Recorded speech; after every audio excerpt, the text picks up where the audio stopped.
Okay, so I'm here with Scott Christian Sava. Is that how I pronounce your surname, Sava? Any way you want to, but that sounds great.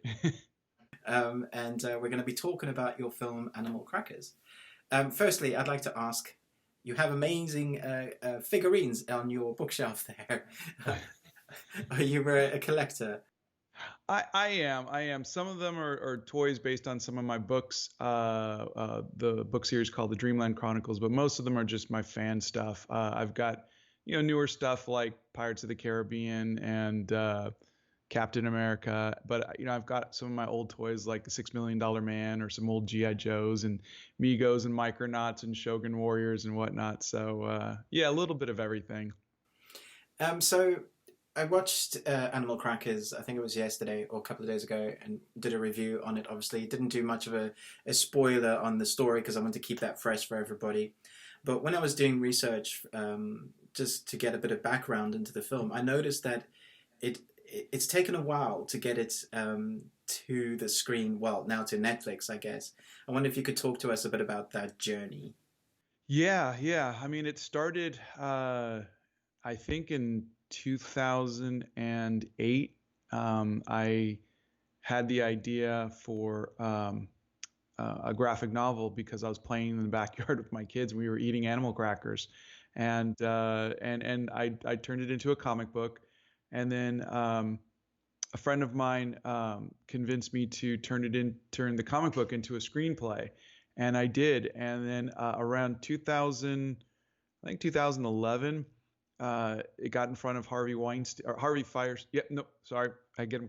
Harvey Weinstein, and that relationship, thank God, didn't work out. But it got my wife and I kind of in a position where we were saying maybe we can make this movie on our own. And living in Franklin, Tennessee, it's not like making movies is something you do a lot out here.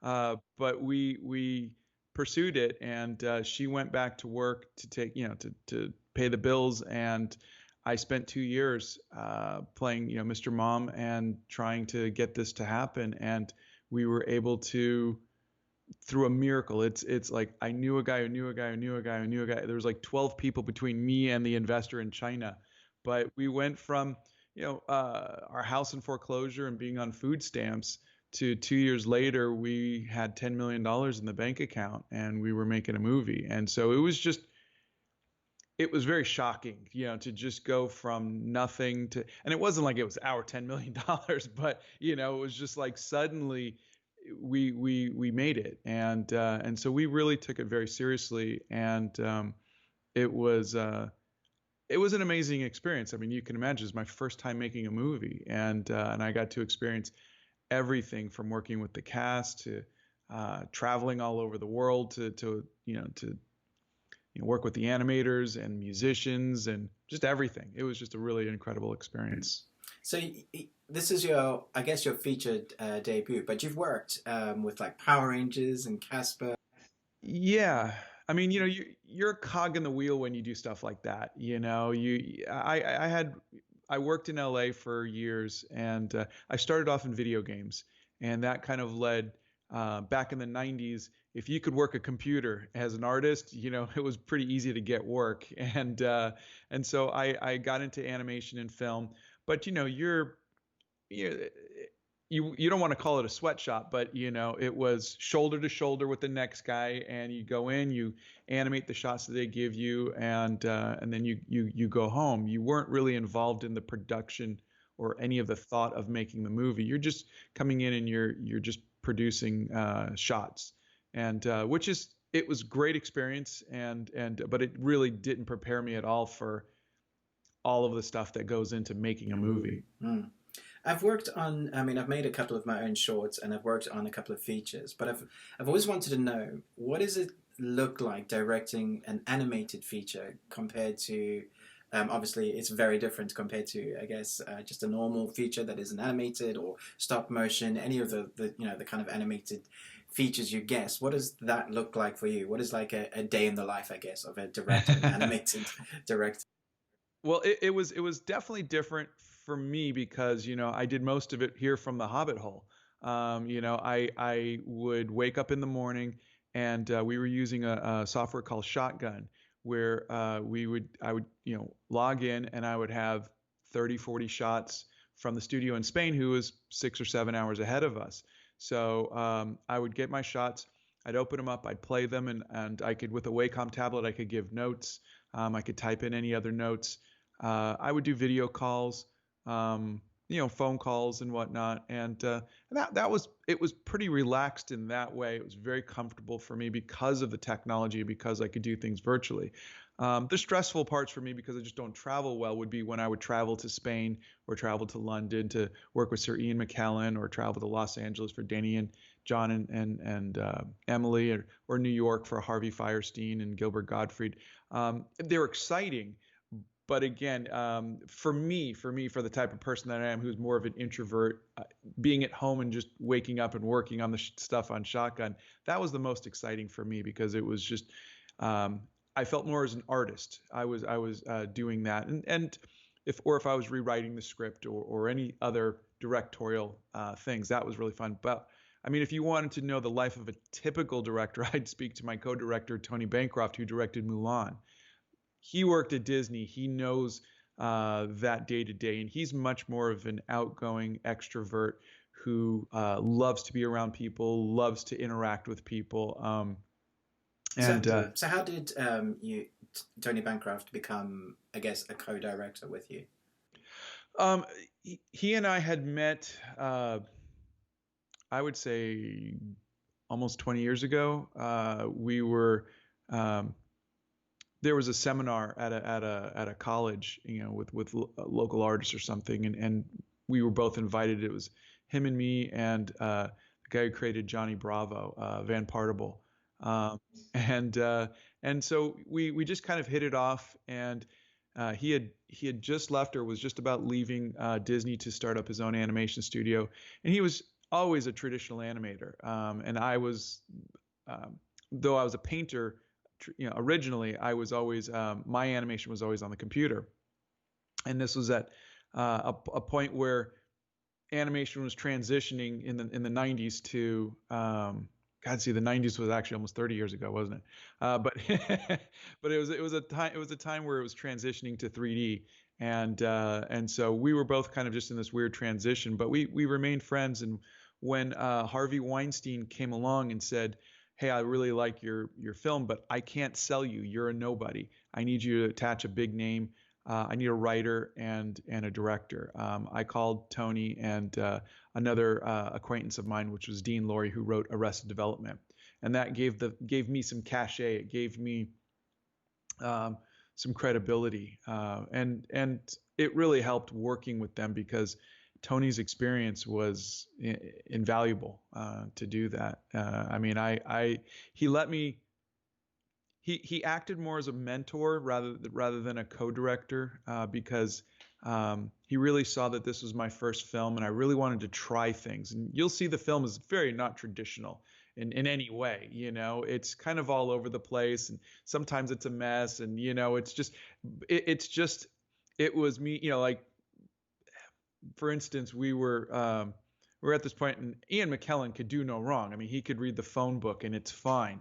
But there was a point, and it was my script, where he's monologuing. It was the point where he's explaining why he wants to get these animal crackers, and we're about a year into the film, and I go, God, it's just, he's monologuing, and can we spice this up a little bit? And it's like, well, what could we do? And I was like, what if he breaks out into song? And it's like, well, two problems here. One, Ian McKellen doesn't sing, and two, we don't know how to write music. So it was just like, well, let's figure it out. And that was really how the whole movie was made, was let's just figure it out. Let's try it. And that's why there's so many musical montages, because I think they're fun. And that's why and suddenly we found the two creators who created Phineas and Ferb, who write music for every episode. They wrote a song for us, and then we had to fly out to London and convince Ian McKellen to sing it, and then we went to New York to get Gilbert Gottfried to sing the other part of the duet, and I mean, it was just so crazy to get Gilbert Gottfried and Ian McKellen to do a duet, and it's just fun, and I think we broke so many for better or for worse, every time you break a stereotype, every time you break something that's traditional, Disney came up with the formula, and Pixar's, expanding on that. But it's good to break those formulas, but not all the time. Sometimes they're there for a reason, and I think my film conveys that. It shows it doesn't always work, but sometimes it could be really fun. And I think that was something that I really credit Tony with, was he let me play around, for better for worse. He would guide me. He'd say, you know what, I really don't think this is going to work, Scott. And I go, no, no, no, it's going to be fine. And we would go back and forth, and I would say 50% of the times he pulled me off of that ledge, and there was some stuff that I wanted to do that was really crazy, that didn't make it into the film. And so it was a really good friendship and a really good working relationship. I feel bad for Tony, because honestly, he should just be directing the film himself, because he's so incredibly talented. But he knew it was my baby. It was my idea. It was my script. It was, I had to go out and get the money and everything. He knew it was my baby, and he was just a really good friend to let me just play. Mm. So you obviously, it's been adapted from your graphic novel. The character design is something I wanted to talk about, because it's partly what I loved about the film, is that their reflection is almost like a reflection of their, I guess, their caricatures, I guess you would call that.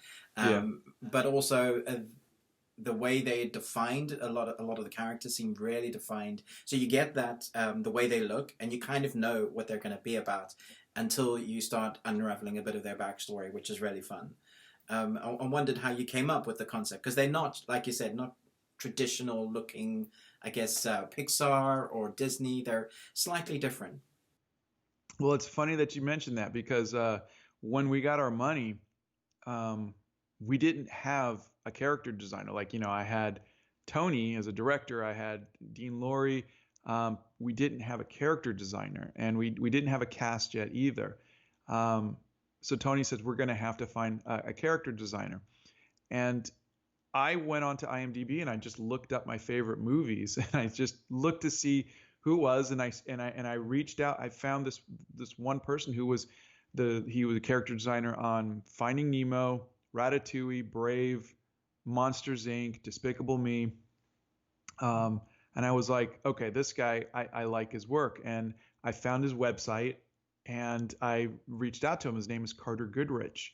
And he's an illustrator like myself. And so he had this style. He would do covers for the New Yorker. He's illustrated A Christmas Carol. I mean, he's just this wonderful illustrator. And it wasn't a classical Disney style. And I reached out to him, and I mean, who am I? I'm nobody, right? This guy's working for Pixar, and I just said, hey, I've got a movie, and I sent him the little animated short test that we had used to sell it with Harvey Weinstein, and he said, this looks interesting. Send me the script, and I'll see if I like the script.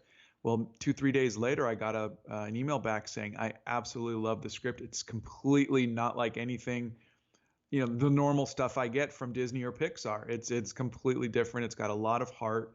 I'd love to work on it. And then the big problem was, okay, I don't have a budget of Pixar, so I can't pay you what you normally get.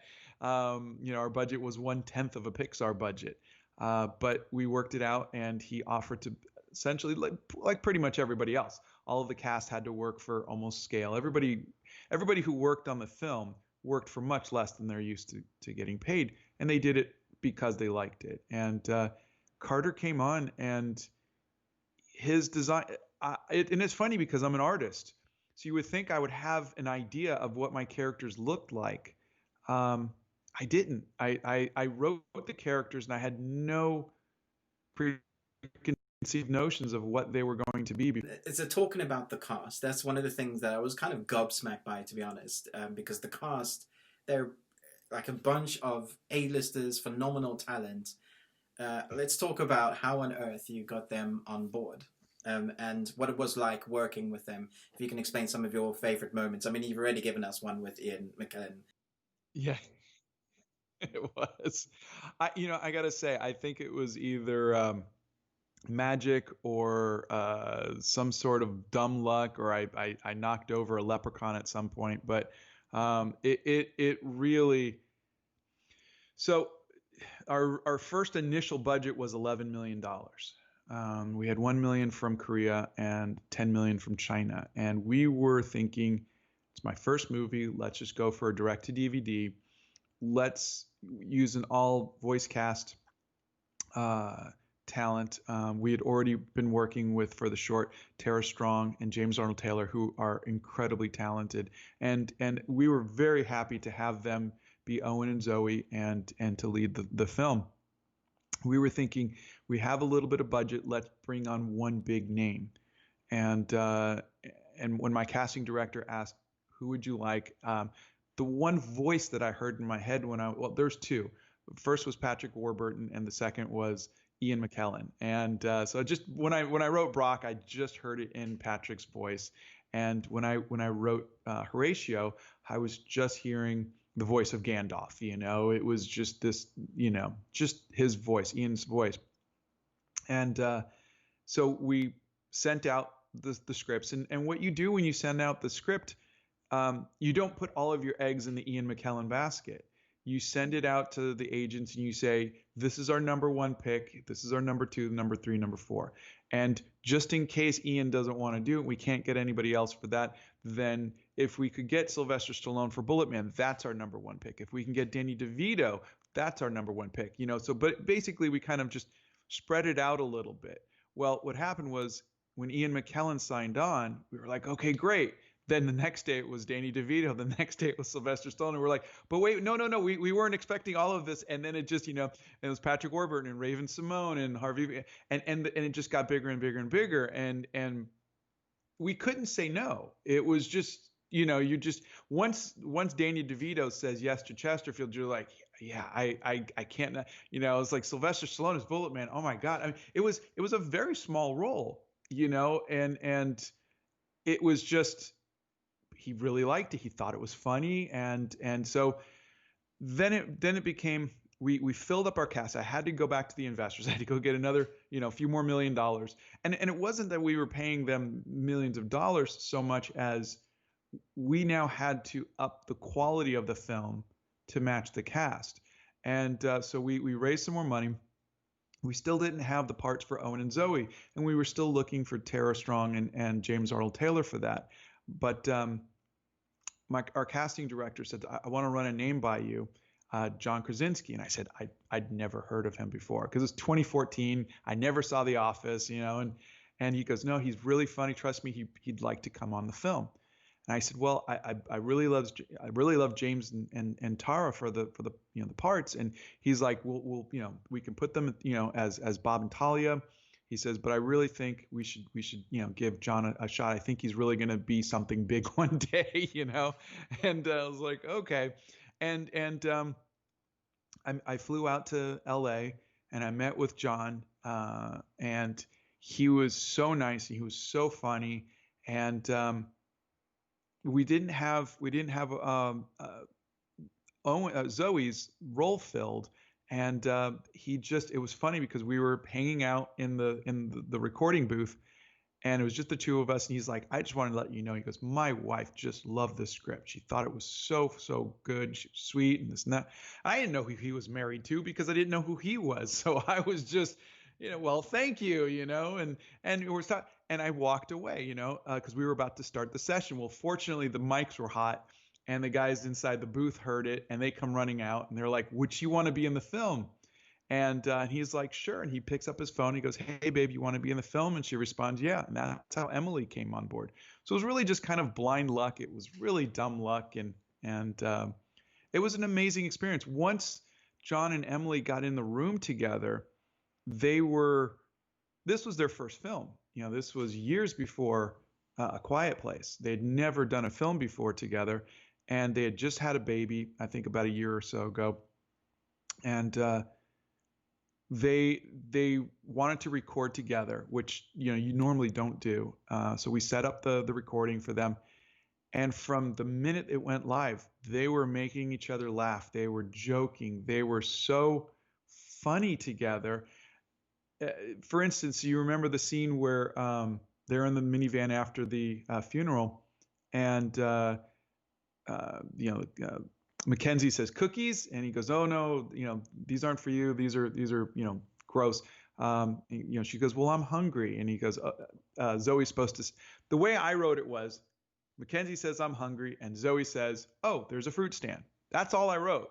Everything else you hear was John and Emily just completely ad-libbing that. They completely made that up on the spot. So it was John says, "Oh well, she's hungry. Let's see if we have something." And Zoe's going, "There's nothing here." And he goes, "Well, check underneath the sunglasses." I'm looking underneath the sunglasses, and she goes, "Oh look, there's a fruit stand." And then she starts singing. We didn't come up with it.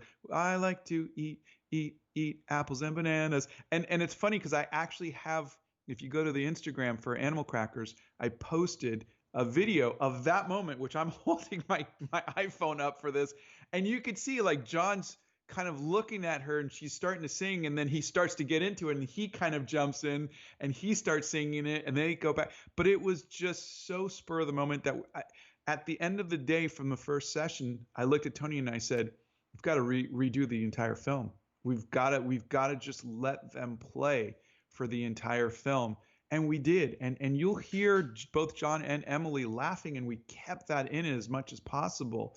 And he's saying, your dad has me eating, dog biscuits for a job. Now, originally it was written like, she says, "Oh, your dad likes you," because your dad has me eating dog biscuits for a job. But this will be my ticket, as they walk in the room. That was all it was. But, they were going back and forth. She, no, he just, no, just stop and think about that for a second. He did so many takes on it that they were all so funny. I mean, he was like monologuing it. So it was actually hard to kind of cut some of that down. The movie would have been about 3 hours, but they were both so funny and so sweet, and everybody was. I don't want to focus just on John and Emily, but they really brought so much heart and love to the film that it really turned it into something else. I mean, Danny DeVito, I was a bit nervous about, because I've always seen him as the curmudgeon. He's so good at it. To say, this cannot be a sad clown. He has to be a happy, fun clown, not scary, not and he came in and he was just joyous and funny, and he loved making fart noises. So he kept, all the time. So, Chesterfield's always, when he's talking in the middle of his speech, he's, making fart noises and whatnot. And he was so funny. And then, of course, Ian McKellen. I was so nervous, I flew out from Nashville to London, and I had to take half a Xanax to even walk in the room, and he just immediately dispelled my fears. He walked in and with a big smile on his face, he says, would anybody like to take a picture for social media? I was like, "Oh, thank God." Yeah. Because I was like, no one's going to believe this, but I had done a painting of Gandalf, and I asked him to sign it for my sons. And he did. He even added Gandalf's rune at the bottom. He says, "To Logan and Brendan," and that's hanging on the wall. And it was, yeah, it was really cool. Sylvester Stallone spent 45 minutes one-on-one talking to me, encouraging me, saying, "This is your film, Scott. You created this. This is." He gave me the Rocky speech. And it was just. He's shadow boxing and everything, and I got to feel his muscles. I mean, it was everything I had hoped it would be, and every moment was wonderful. Raven Simone showed me her watercolor paintings. We both went to the same art college. She's incredibly talented. Patrick Warburton was fun. Harvey Fierstein, Gilbert Godfrey, Wallace Shawn. Everybody was amazing. And again, not to discount Tara Strong and James Arnold Taylor, who, before all of them came on board, they donated their time for free to help us. They lent their voices, and their daughter Lydia, James's daughter Lydia, she was so amazing. We kept her as Mackenzie, and that was her first job. But we had such a wonderful cast, and I got to meet everybody, and I got to work with them, and I took a ton. I was in no way professional, no way professional. I took pictures with everybody. It was just so I have pictures with everybody, and I got everybody's autograph, and I mean I was just a fanboy the whole time. It was amazing. How could you not be though? I mean, if I was sitting in a room with some of those, like the Emperor's New Groove with Kronk is one of my favorite characters. Just I quote him all the time around the house. Yeah. To have some of that talent, and John Krasinski and Emily Blunt, who are like, I guess, the dream team now, but back then, I guess if you didn't watch The Office, you wouldn't have known. So Yeah, yeah. And the funny thing is that Tony Bancroft was the lead animator of Kronk. So Tony gave me an original animation page. I don't want to say a panel, frame, an original frame that he, hand drawn of Kronk, and so I had both Tony and Patrick sign it, which was amazing. And excuse me, Tony was also the animator on Yago, so he had worked with Gilbert Gottfried too. So yeah, it was it's funny because I did paintings of Sylvester Stallone as Rocky and a painting of Wallace Shawn as the Sicilian from The Princess Bride, of course. And but you see them as the characters, I'm sure it's they're used to it, but it is kind of odd to meet the actor who plays the character. And like I see Ian McKellen, I think Gandalf, but he's this amazing Shakespearean actor who has this wonderful career on stage. But all I saw was Gandalf, and I learned during the process because you fly all the way out there, and I'm so nervous, and then you're working with them for a couple hours, and we break for lunch, and you're sitting on a couch eating a salad or whatever it is with Ian McKellen, and it's very quiet and it's very uncomfortable because you're like, I should say something. I'm sitting next to Ian McKellen eating a salad. I should say something. And I have nothing to say because I have no conversational skills whatsoever in these situations. Fast forward a month later, I'm in Los Angeles eating soup with Danny DeVito, and it's just quiet slurping as we're staring at each other, So by the time that I got to Sylvester Stallone, I realized I have to write down some questions. And that's how I really got that 45 minutes of one-on-one time to ask him things I had always wanted to know, or just I did more research on his career. And I think if I get that chance again, I'd really like to get to know the actors a little better beforehand. Obviously, I was pretty stupid in front of John Krasinski because I really didn't know who he was. But I just, they're human beings, and they've got careers. Like I had no idea that Danny DeVito directed Hoffa. I didn't know that. I knew he was in it, and I knew it was good, and had no idea. And so had I known that, I could have had that conversation. I could have asked him about directing and his thoughts, and hopefully that would have been a little less awkward than watching me slurp soup. But everything was a learning experience. Yeah, I mean, it must have been amazing to have them all come out and be a part of the film. What would you like to happen with this film next? Because we're living in such a weird COVID time, and we're like trying to advertise for a film like this. Everybody, I guess, is doing something like this now. There's no real press screeners, or no, you can't go visit people. Yeah. What would be the ultimate goal, apart from everybody seeing it in Netflix? And I do wonder how that came about. That's another question, I guess. But what are you wanting people to take away from this? And I guess word of mouth. I think what I'm trying to do personally, and I have been for the last really 6 years since I started the film, from the very beginning. What I was going through, what I was learning, what I was experiencing. I want people to know this is my first time doing anything. I've had people let me know the use of the word gypsy is a slur. Please don't use that. So I learned that. I have other people asking me, why there's not more diversity. We only have 2 African American Black people in the film. Why there's not. Anything that I can learn from this, I want to learn. And so I want people to to treat me as a work in progress. I'm, the film is not a perfect film. It needs some editing. It needs this. It needs that. Tell me about it. I welcome bad reviews. I welcome input, and so I'm hoping it's not my one and only film. I hope I get to learn from it, and I want all of that input so I can be a better person and be a better director, a better writer.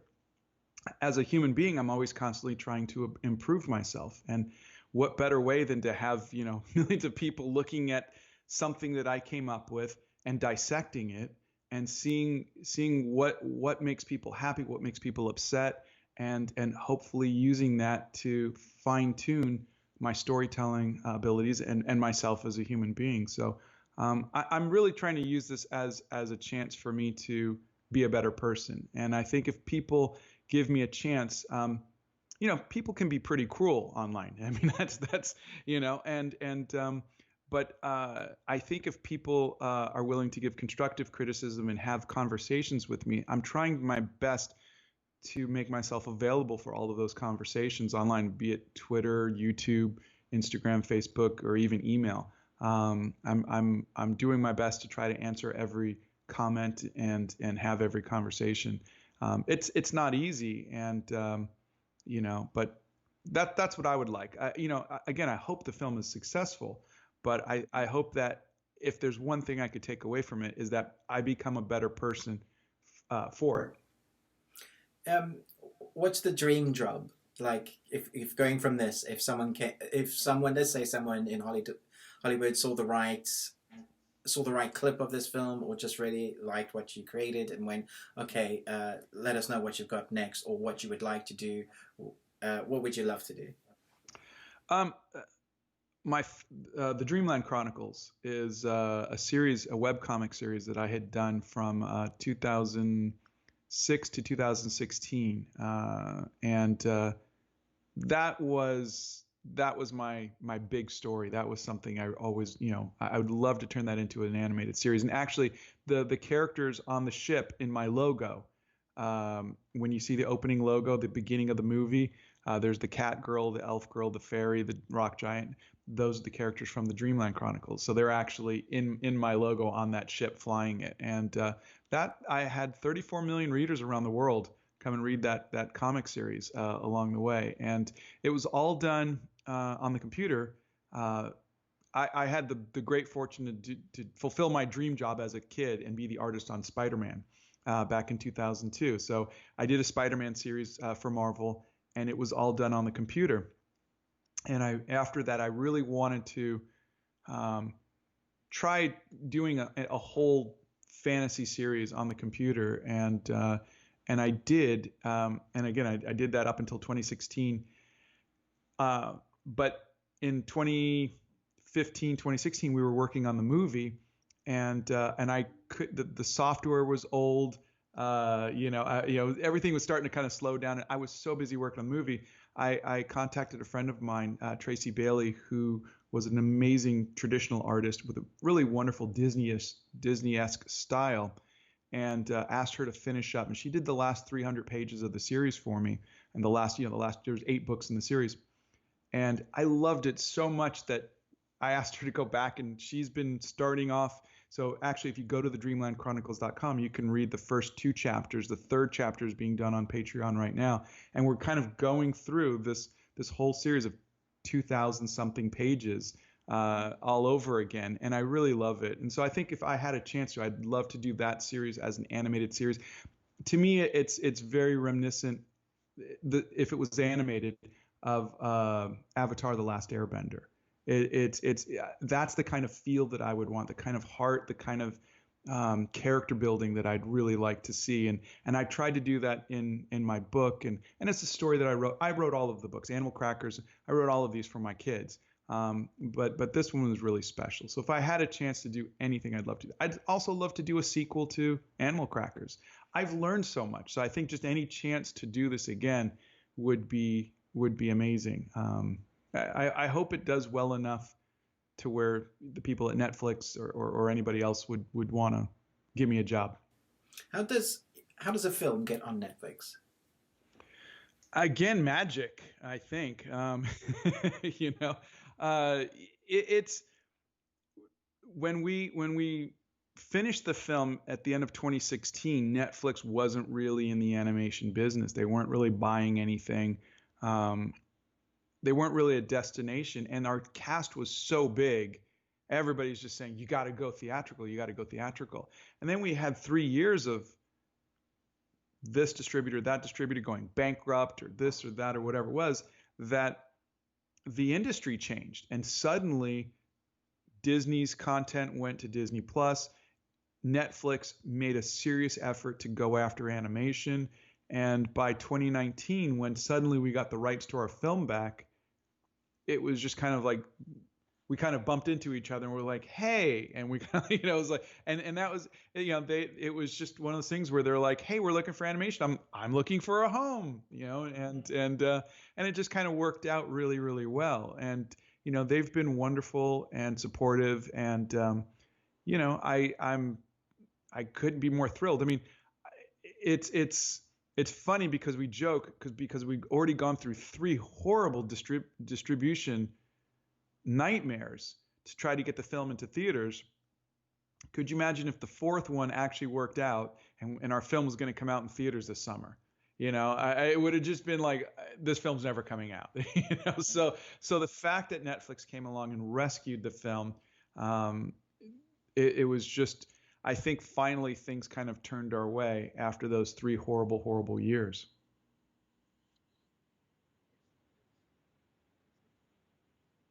Yeah, yeah. 200 million subscribers, and it's amazing.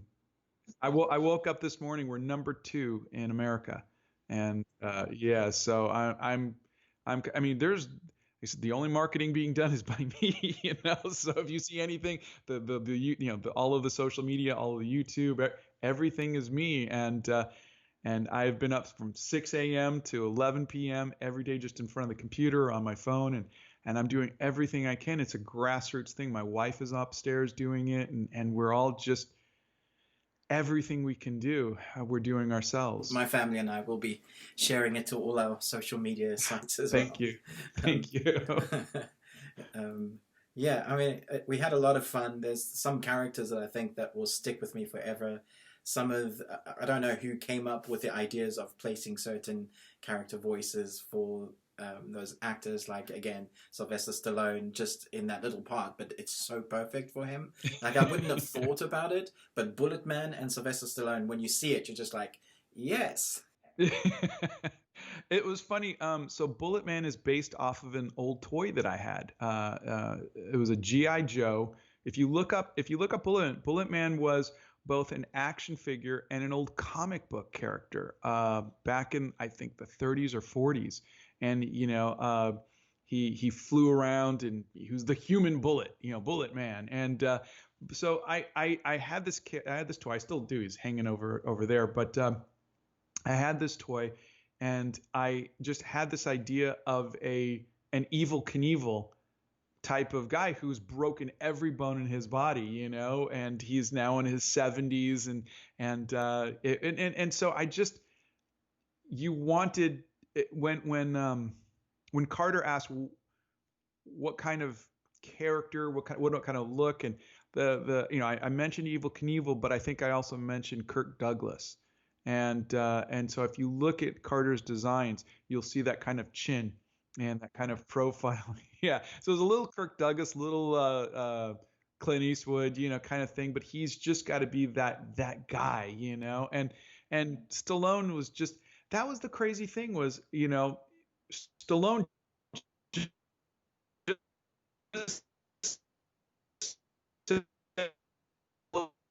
man, talking to me and encouraging me and just telling me, how much sorry, I got distracted. Telling me how much he believes in me and everything. And then we walked into the studio, and he, for 3 hours, he was tackling those words with so much gusto and so much joy. He was doing happy Bullet Man and sad Bullet Man and angry Bullet Man, and he was moving around. He was throwing punches, and he was, he was having so much fun, and he was taking pictures with everybody, and he was just, and then afterwards he did an interview, and he was just so nice for such a small role.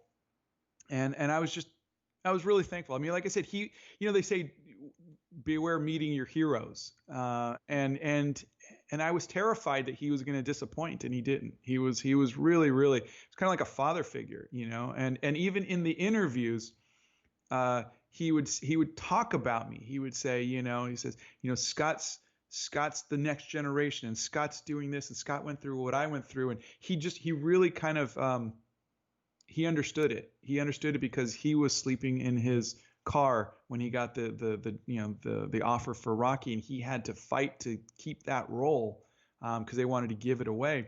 And he knew we were just on food stamps, and our house was in foreclosure, and everything we had gone to get to that point. And so I love that he really took that character and played it 110%. I mean, he really could have phoned it in, but he didn't. Yeah. I'm talking about people who've been cast. There's a little bit of information on IMDb, which I don't know if it's true, but it says that Robin Williams was cast before he died. Is that true?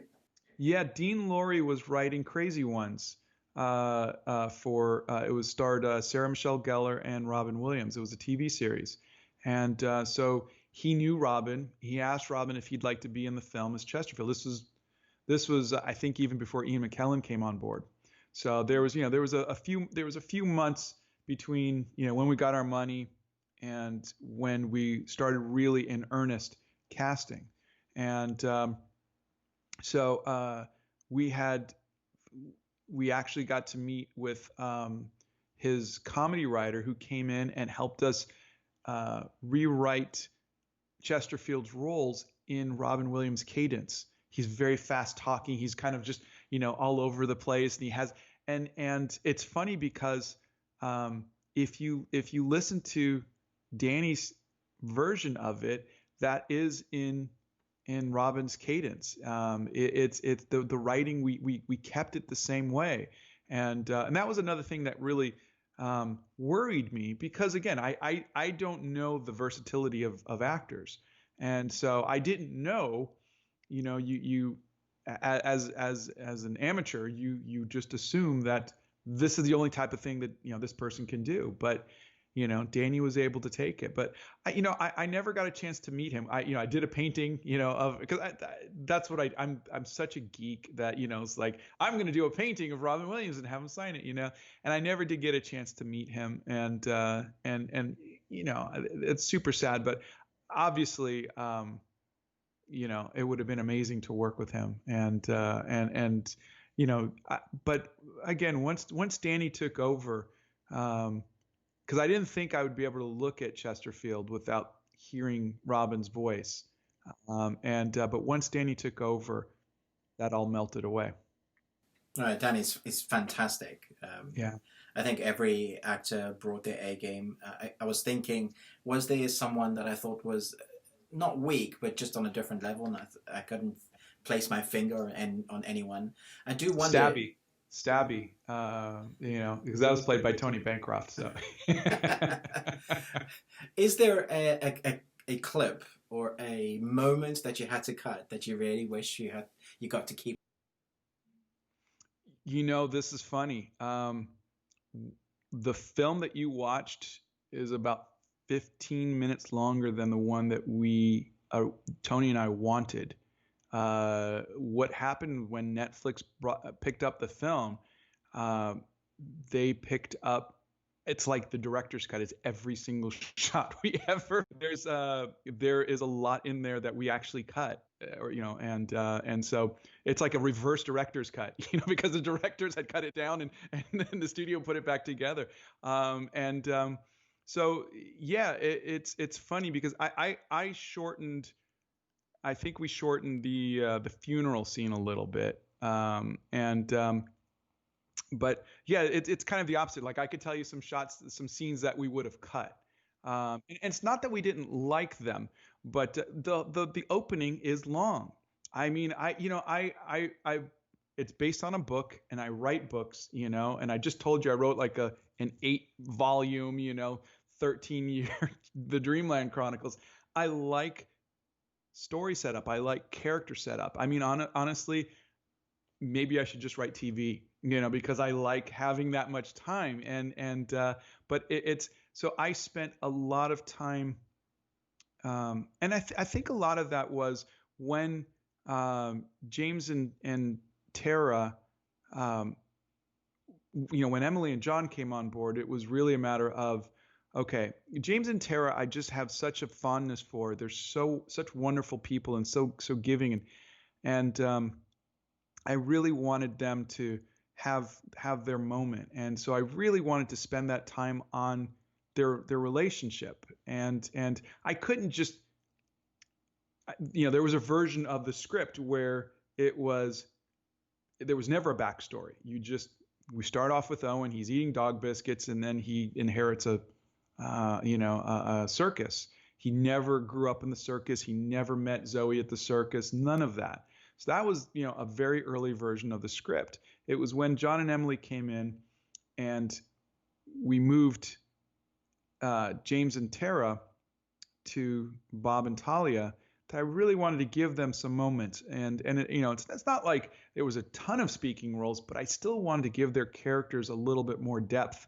And in doing so, we gave Owen and Zoe more depth, and we gave Horatio more depth. But it really it added another 5-10 minutes to the opening. And for better or for worse, I this is just part of learning as a first-time writer and director. Is I think you want to tell all of the story, and you don't always have that time, and people want to get right to the fun stuff. I mean, I think the film really starts to work when Owen turns to a hamster. I think that's when the film really kind of comes to life.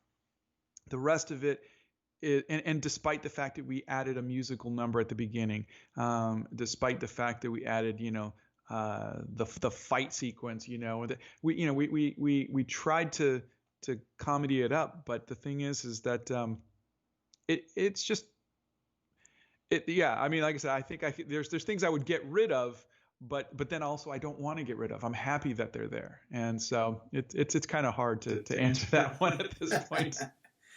Yeah, I mean, yeah. Just I'm a writer myself, and it's killing your own darlings, I think, is one of the best things to do, but also the hardest things to do.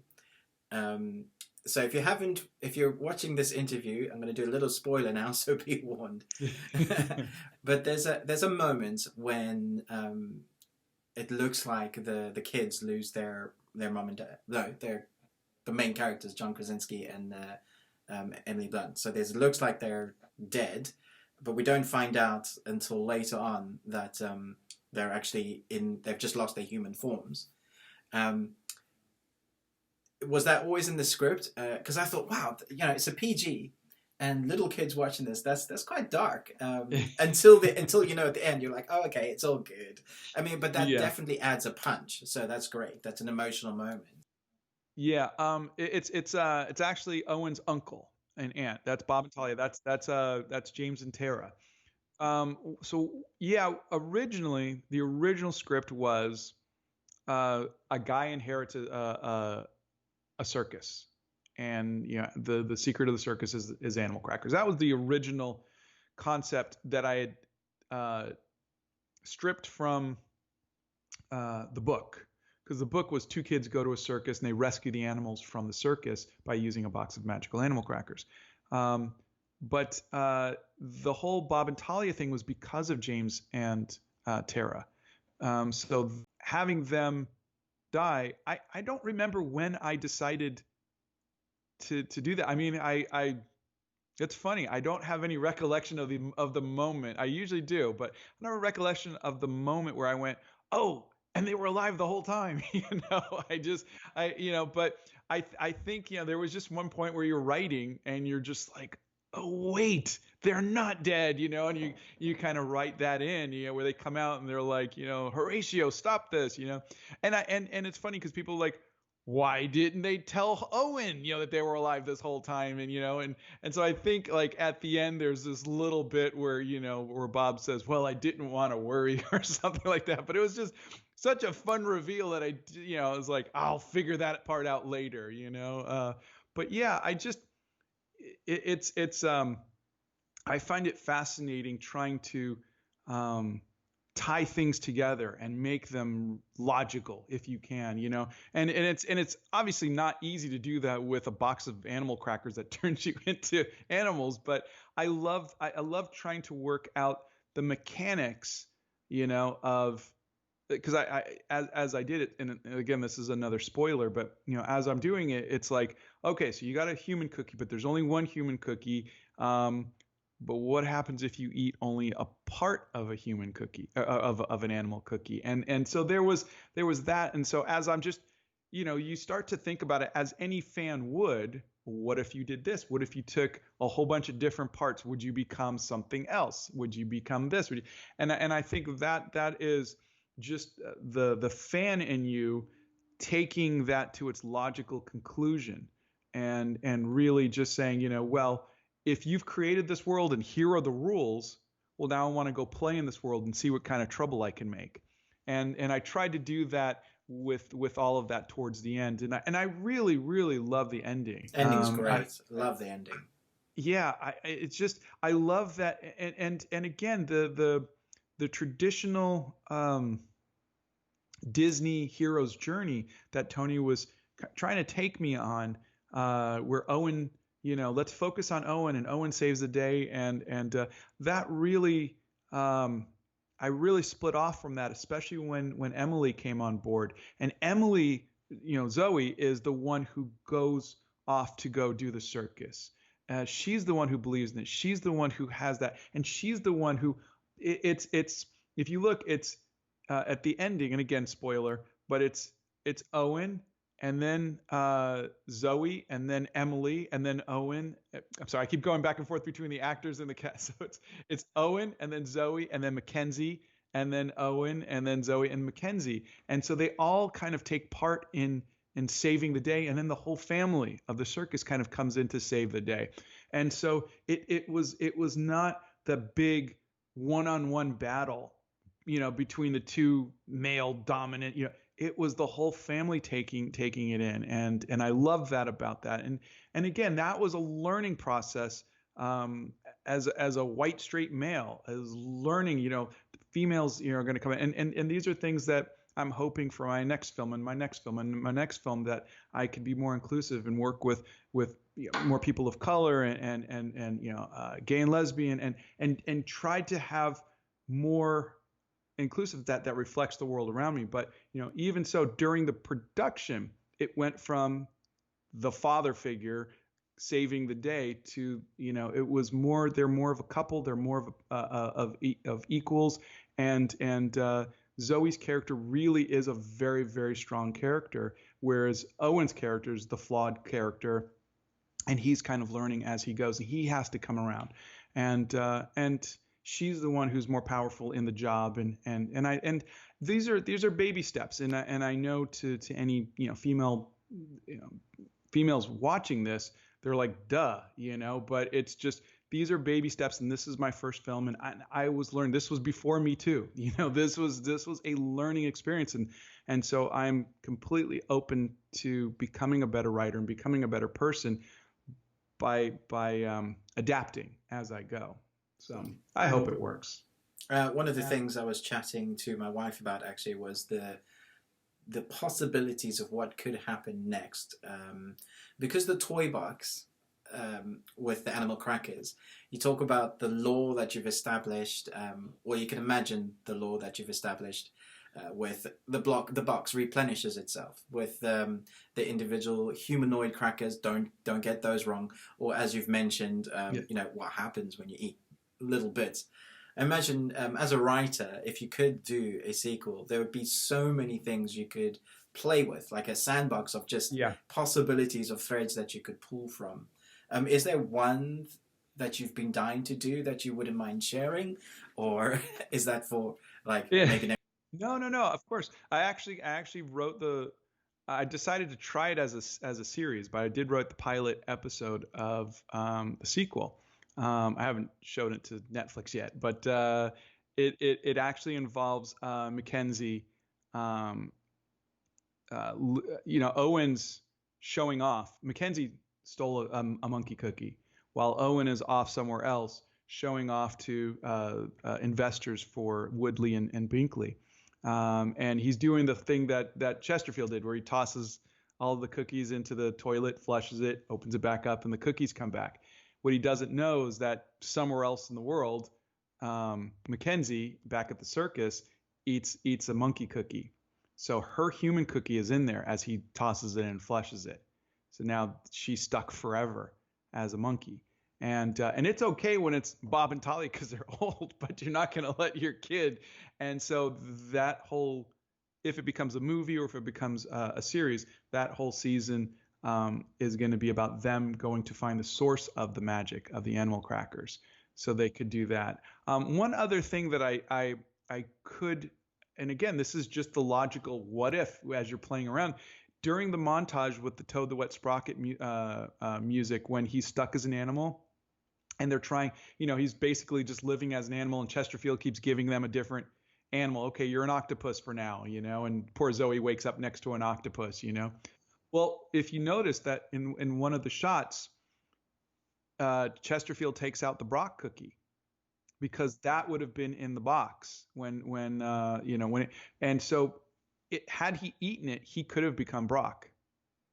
And so technically you can eat someone else's human cookie and become them. So that's a whole other thing that what does that mean? Yeah, I haven't explored it yet, but that makes sense. It's like, wait a second, if I eat this cookie, and even Chesterfield at the end, when Mario says, change us back, he goes, you ate pieces, which means there's human pieces in the box. We have to figure out whose arm is, what, and whose head is that. You don't want your head on his body and your arm on his. And so there's so many weird stuff you could really do with it. And of course, the hard part is to do it without it getting weird or scary. I mean,